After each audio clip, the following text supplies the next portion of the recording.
If you've ever opened someone else's sales page in one tab and your own in another, convinced you were just studying the structure, or saved 7 posts for inspiration, then quietly rewrote your bio and your call to action and your offer name or your entire content plan because someone else suddenly looked more certain than you felt, this episode is for you. Because sometimes you're not researching. You're trying to borrow certainty. And I need you to know the difference because this is how high capacity founders accidentally build businesses that look great on the outside, but feel like shit on the inside. We have one slow sales week and suddenly we're renaming the offer. We see someone else's launch recap and suddenly our evergreen funnel feels embarrassing. You read a post about niching down and suddenly you're deleting half of your website. You watch someone explain their 5 a.m. morning routine and suddenly your 7 a.m. body is the problem. That's not always strategy. Sometimes that is panic. Today we're talking about why copying what works for someone else might actually be pulling you further away from what actually works for you, and how to read your own game film and gather data from your life before you rebuild your business, your routine, your content, or your entire personality for the 14th time.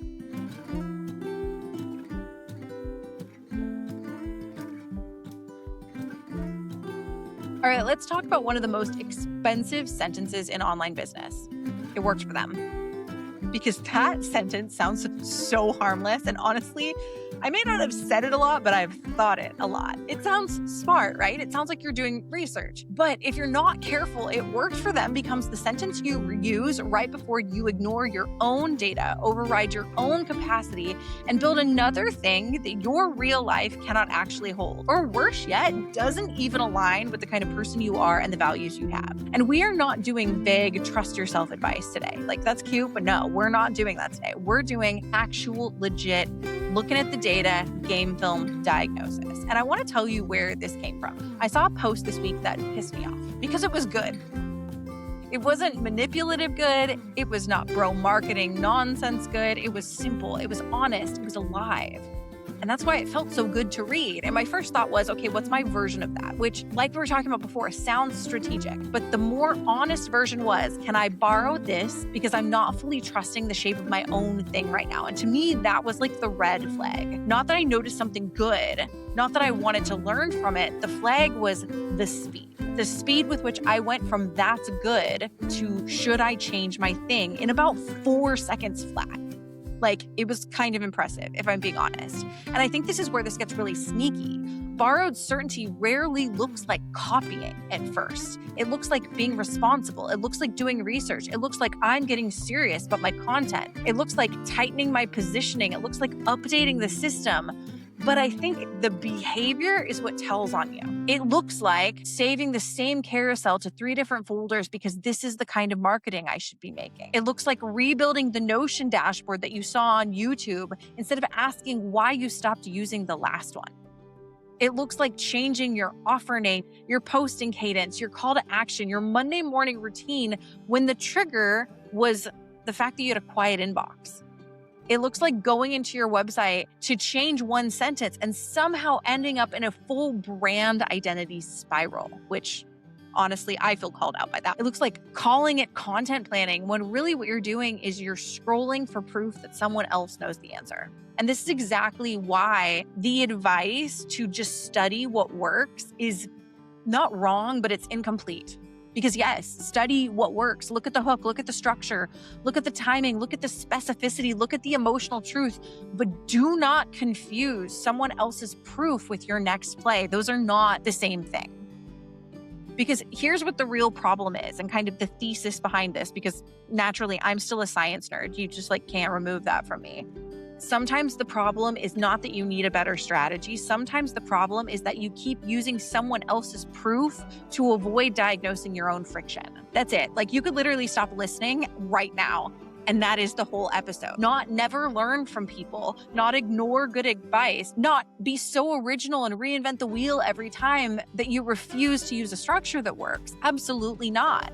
The issue is when you treat inspiration like prescription. Because, I don't know, maybe it's just me, but strategy is not a magic spell. A funnel is not a magic spell. A routine is not a magic spell. And a Notion dashboard is definitely not a magic spell. And I say that as someone who deeply loves a good database.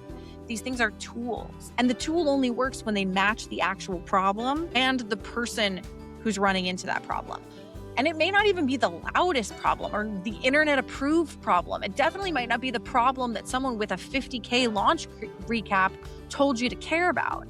The actual problem. And if the actual problem is that your offer is unclear, copying someone else's content cadence isn't going to fix it. If the actual problem is that your delivery is leaking capacity, a prettier dashboard isn't going to fix that either. If the actual problem is that your sales page is not naming the right pane, changing the font or the brand colors isn't going to fix it either. If the actual problem is that you are scared to make the offer, which again, I feel called out by this one too, creating a new lead magnet isn't going to fix it. And if the actual problem is that your business requires you to be the memory, the manager, the strategist, the assistant, the emotional support animal, and the emergency backup drive, a 5 a.m. routine is not going to save you. And I think that is the villain here. That online business advice machine has trained very smart founders like you to treat every wobble like a strategy deficiency. If you have a slow week, oh, you need a new offer. If you have a quiet inbox, you need a new funnel. If you have low engagement, you need new content format. If you're tired, you need a new morning routine, which makes no sense. If you're confused, you need a new template. If you're behind, you need a new productivity system. And now you're not building a cleaner business. You're collecting prescriptions for problems you have not actually been diagnosed with. And I think this is especially dangerous for high capacity people because you can execute. This is actually like the problem of the whole thing is you are not sitting there helpless with no skills, no ideas, and no ability to move. You can build the page. You can rewrite the offer. You can make the content calendar and you can set up the dashboard. Or the very least, you can buy the course, consume the course, summarize the course, and create a 12-step implementation plan for the course by midnight. And this is exactly why this gets expensive because your ability to move quickly can hide the fact that you are moving around the wrong problem. You don't always notice the misdiagnosis immediately because motion feels productive. Which again, guilty. Like so often when I record these podcasts, I feel like I'm talking to myself because I need to hear some of these things as well. Like we move quickly, both of us, you and I, we move quickly and we don't always notice the misdiagnosis because motion feels productive. A new plan feels like relief. A new dashboard feels like control. A new strategy feels like certainty for about 48 hours. And then the same friction comes back. It just looks different. The content still feels heavy. The offer still feels off. The system still needs you to babysit it. The routine still only works for the fantasy version of you. The business still technically works, but only because you are quietly catching everything before it hits the floor. And that's why chalking it up to motivation or discipline is just bullshit, frankly. This is not a motivation problem. This is not a discipline problem. And it's not proof that you are behind or somehow not enough. This is a diagnosis problem.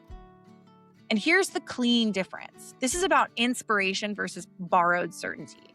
Inspiration gives language to something your own data already supports. Borrowed certainty replaces your data.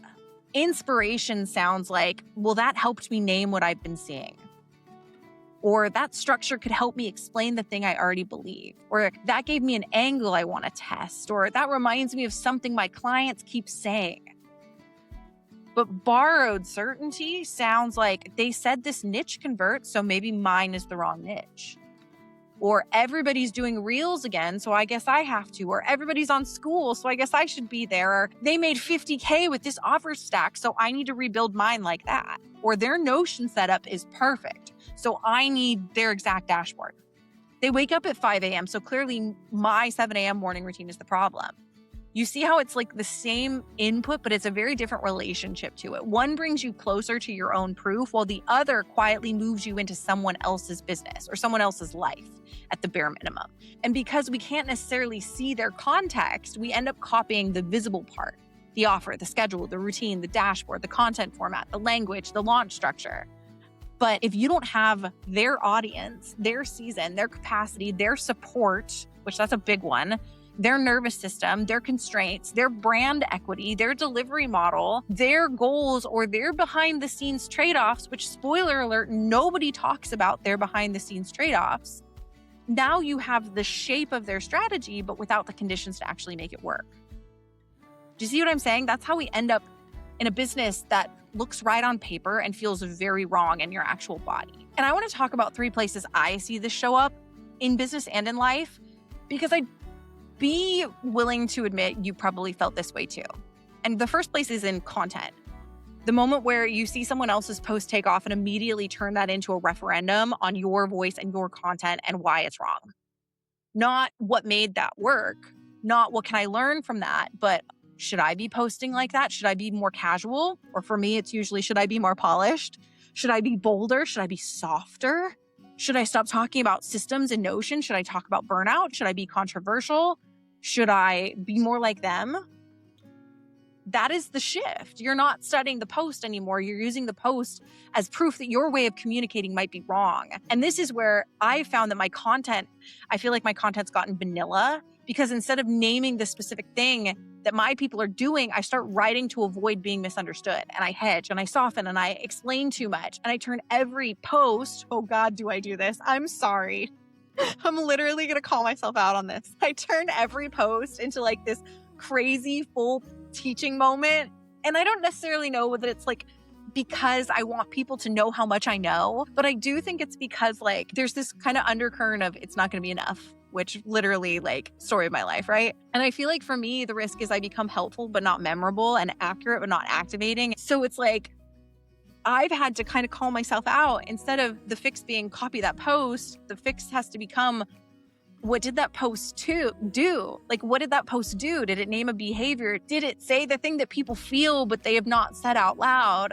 And then bring that lens back to my own processes and my own game film and my own approach. So that's one place it shows up for me.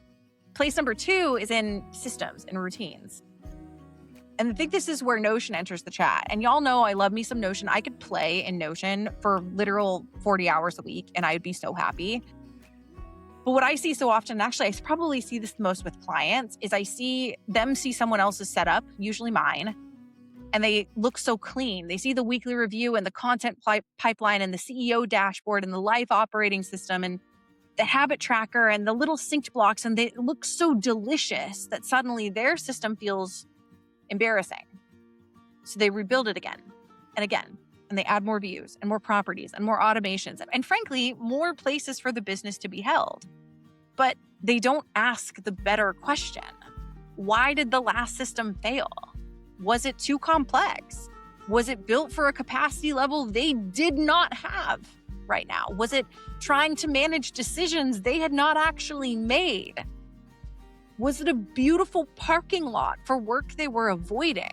Because I think this is where people get stuck. They think the system is supposed to create clarity, but a system can't organize decisions you have not made. It can't prioritize offers you are unwilling to cut. It can't turn, I don't know what matters, into a clean weekly plan just because the dashboard is pretty. You can have a gorgeous Notion workspace and still have a business that's living in your nervous system. The dashboard is not magic. Diagnosis is the magic. And then the third place is in your definition of success. And I think this is the sneakiest one, because sometimes we're not copying the strategy, we're copying the scoreboard, their income goal, their posting cadence, their body, their relationship, their pace, their launch style, their confidence, their version of having it all together. And suddenly we start building toward a life we never actually chose. We just absorbed it because it looked good. It looked proven. And I think this is how we end up chasing a win that doesn't fit. And when a win does not fit, it still costs you even if you get it. And this is the part nobody talks about and nobody wants to say. You can copy a strategy that works and it can work and you can crush it and you can still lose yourself in the life that it creates. You can hit the income number and hate the delivery model. You can grow the audience and resent the content machine it took to get there. You can fill the calendar and get the proof and still feel like, why does this not feel like freedom? And that does not mean you're ungrateful. It means the scoreboard was not yours. So before you borrow another strategy, buy another template, copy another routine, or rebuild your whole business around someone else's proof, I want you to actually look at the data, not just vibes or I feel behind. Actually look at the game film. And how we can do this is by asking some questions. Firstly, what happened before I started looking outward? And this is the trigger question. Did I have a slow sales week? Did I post that I spent a ton of time on underperform? Right? I think we've all had that happen. I spent 3 hours on this. Why did it only get 2 legs? Right? Did you open your calendar and realize that your week was already cooked? Did you look at your bank account? That's not a trigger. I don't know what is. Did you look at someone's body or business or relationship or content or routine and immediately feel behind, which I will admit, as I'm recording this, that happened to me at a family get-together this weekend. Name the moment, because the trigger matters. If the trigger was one quiet inbox, that honestly tells you so much more about what you need to fix. You don't need to rebuild the entire business. We need to understand what the quiet inbox is actually telling us. Which leads to question number 2, what did I try to change immediately after? And I think this is where the pattern shows up.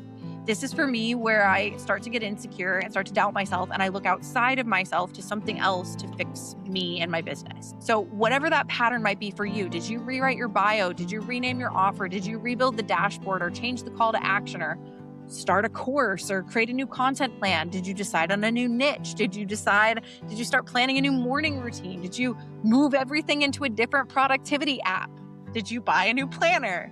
And I'm grinning because I've done all of these things. I know how many of my clients have done all of these things, and I know that you probably do these things too, right? The first thing we try to change often reveals what we are blaming, but what we are blaming is not always what's broken. And then question number 3, did this change solve the problem, or did it just give me motion? And this one is rude. This is what a lot of high achievers run into. Did the new dashboard we built actually reduce decisions? Did the new offer name make selling clearer? Did the new content plan make it easier to publish? Did the new routine fit your actual week? Did the new strategy create cleaner data? Or did it just give you something to do so you did not have to sit in the discomfort of not knowing yet? I'm going to ask that question again because I know it might suck to hear. Whatever thing you did to try to solve this problem, did it just give you something to do so you did not have to sit with the discomfort of not knowing yet? Because I can raise my hand right now as well and say, fucking guilty. Motion is seductive. Procrastinating is seductive, especially for people who are good at executing. But motion around the wrong problem is still expensive. Which leads us to question number 4, what is my own proof saying? And notice I said my own proof, not their proof, yours. What are your clients actually asking for?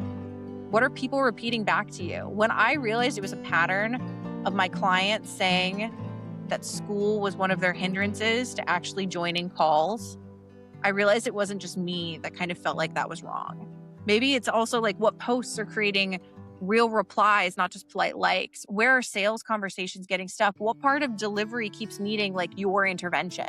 What task do you keep moving forward because you don't want to admit it doesn't belong right now? What system do you keep rebuilding because you've not made the underlying decision? Your life, and I think this is a thing we just don't appreciate, is that your life is giving you data. Your business is giving you data. Your body is giving you data. Your resentment is giving you data. Your avoidance is giving you data. The question is whether you keep overriding it because someone else's proof looks louder or looks nicer. Which leads to question number 5. What would I test if I were not allowed to rebuild anything? And I think that's a really clean question because high capacity people love reinvention. We love a whole new offer suite, a whole new content strategy, a whole new dashboard, a whole new routine, a whole new identity. But if you were not allowed to rebuild anything, what would you test? If the issue is unclear positioning, maybe you write one headline, not the whole website, which I know is hard as hell. I would suck. If the issue is buyer trust, maybe you publish one like receipts post, not create a new offer. If the issue is capacity, maybe you tighten one boundary. You don't create a new dashboard. If the issue is that your routine only works for fantasy you, maybe we make it 40% smaller, not more aspirational. If the issue is self-trust, can we take one piece of advice and run it through your actual data, your actual life experience before you obey it? One test, one tweak, one change, get that clean data, and then iterate, which is literally like science in a nutshell. That's how scientists do experiments. Experiment didn't work. Okay, we're going to change this one thing and we're going to try again. Still didn't work. Okay, let's change this one thing and then try again. It's exactly what we're doing here. And I think the payoff is that this is how you stop using good advice against yourself.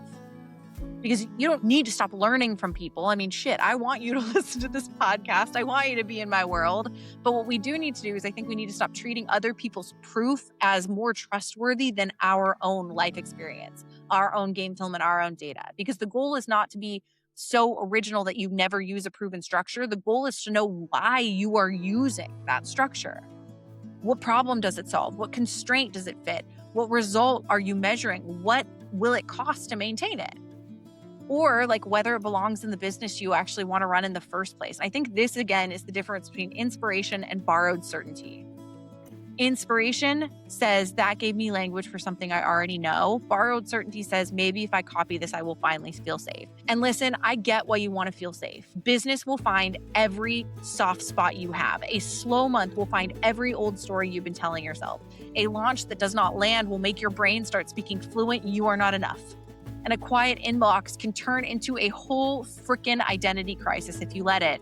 But rebuilding our business, rebuilding our lives every single time we feel uncertainty is not a strategy. It's overfunctioning.